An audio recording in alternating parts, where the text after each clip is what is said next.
ઈડરમાં એસએમસીની મોટી કાર્યવાહી, વિદેશી નાગરિકોને લૂંટનાર 10 ઝડપાયા, 20.33 લાખનો મુદ્દામાલ જપ્ત કરાયો, જ્યારે 11 ઇસમોને વોન્ટેડ જાહેર કરવામાં આવ્યા. સ્ટેટ મોનિટરિંગ સેલે સાબરકાંઠાના ઈડર બરવાવ રોડ ઉપર દરોડો પાડીને એક હાઈ પ્રોફાઇલ કોલ સેન્ટરનો પર્દાફાશ કરી 10 ઇસમોને ઝડપી લીધા છે. મળતી જાણકારી મુજબ આ કોલ સેન્ટરથી વિદેશી નાગરિકોને લૂંટવામાં આવતા હતા.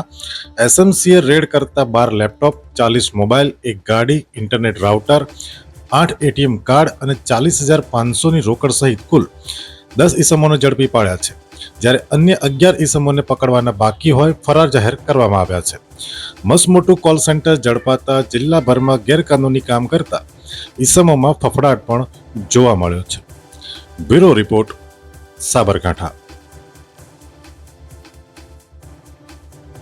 અમે તમને આપીશું પણેપણના સમાચાર. જો તમે અમારા નિર્ભય માર્ગ ન્યૂઝ ચેનલને સબસ્ક્રાઇબ કર્યું નથી તો અત્યારે જ નીચે આપેલા આઇકોન બટન પર ક્લિક કરીને સબસ્ક્રાઇબ કરો અને શેર કરવાનું ભૂલશો નહીં.